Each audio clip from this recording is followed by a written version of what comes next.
Hi friends, welcome to Dilip A to Z videos. ఇప్పుడు మనం ఎక్కడికి వెళ్తున్నాం అంటే యానం అయితే వెళ్తున్నాం అనమాట. తెలుసు కదా మీకు, కేంద్ర పాలిత ప్రాంతం అనమాట. ఇక్కడ ఏంటంటే మద్యము అంటే లిక్కరు, అలాగే మరి పెట్రోలు, డీజిల్ కూడా ఇక్కడ చాలా తక్కువ ఉంటుంది అనమాట. ఎందుకంటే ఇది కేంద్ర పాలిత అంటే కేంద్రం పరిపాలిస్తుంది అనమాట. ఇది ఏదైనా సరే సెంట్రల్ గవర్నమెంటే.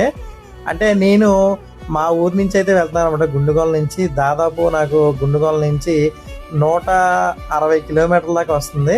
సరదాగా ఒకసారి యానం ఇక పుష్కర ఘాట్ని అయితే చూడండి, ఎంత అద్భుతంగా ఉందో. పైన ఆకాశం కూడా చూసారా, స్కై బ్లూ కలర్లో ఎంత అందంగా ఉందో. ఆ పైన కలరు కింద వాటర్లో పడటం వల్ల నీళ్లు కూడా చాలా బ్లూ కలర్లో అయితే బాగుందనమాట.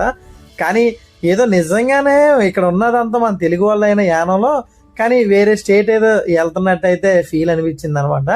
నాకైతే చాలా అంటే చాలా బాగా నచ్చింది, చాలా బాగుంది. ఎందుకంటే అంత దూరం మనం నిదానంగా తీయలేమని చెప్పేసి వీడియో